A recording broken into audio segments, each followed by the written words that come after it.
आज चाहिँ म तपाईँहरूलाई नेपालको डिजिटल वालेट ई-सेवाको बारेमा तपाईँलाई नयाँ अपडेटको बारेमा तपाईँलाई बताउने छु होइन। भिडियोलाई पुरा अन्तिमसम्म हेरिदिनु होला। अनि ढिला नगरी म तपाईँलाई मेरो मोबाइल स्क्रिनमा देखाउन चाहन्छु।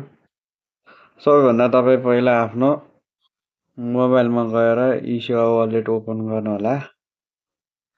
अनि ई-सेवा वालेट ओपन गरिसकेपछि तपाईँ यहाँ प्रोफाइल पिक्चर चाहिँ छैन, यसमा क्लिक गरिसकेपछि तपाईँले ई-सेवा सर्कल भन्ने खुल्ने छ। यसमा चाहिँ तपाईँहरूले ई-सेवा सर्कलमा चाहिँ तपाईँले ग्रुप बनाउन सक्नुहुन्छ अनि फ्रेन्डहरूलाई एड गर्न सक्नुहुन्छ। यहाँ तपाईँलाई देखाउँछु। पहिला तपाईँले फोटो राखेर युजर नेम राखेर यसलाई क्रिएट गर्नुपर्छ। सर्कल ई-सेवा सर्कल क्रिएट गर्नुपर्छ।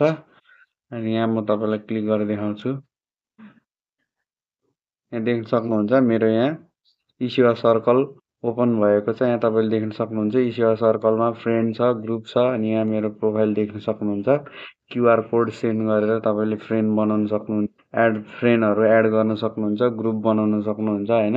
अनि यसमा चाहिँ के फाइदा छ भने तपाईँले राम्रो चाहिँ तपाईँले अब कसैलाई पैसा सेन्ड गर्दा चाहिँ तपाईँले गिफ्टसँगै पैसा सेन्ड गर्न सक्नुहुन्छ है। यहाँ देख्न सक्नुहुन्छ तपाईँले चाडबाडको गिफ्टहरू यहाँ यसमा सिलेक्ट गरेर तपाईँले यसमा सँगै पैसा पठाउन सक्नुहुन्छ। ह्याप्पी बर्थडेको, वेडिङको, एनिभर्सरीको अनि अदर यो मिस यु, गुड डे, यसको यो सबै यो गिफ्टहरूमा तपाईँले गिफ्टसँगै पैसा पठाउन सक्नुहुन्छ आफ्नो सर्कलमा भएको फ्रेन्डहरूसँग।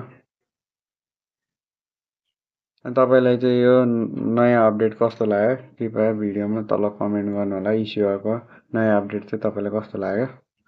तपाईँलाई मेरो यो सानो जानकारी कस्तो लाग्यो कृपया भिडियोमा लाइक, सेयर, कमेन्ट गर्नुहोला। अनि यस्तै थप नयाँ जानकारीका लागि चाहिँ मलाई सब्सक्राइब गर्न अनि फलो गर्न नबिर्सिनु होला। हस्, धन्यवाद।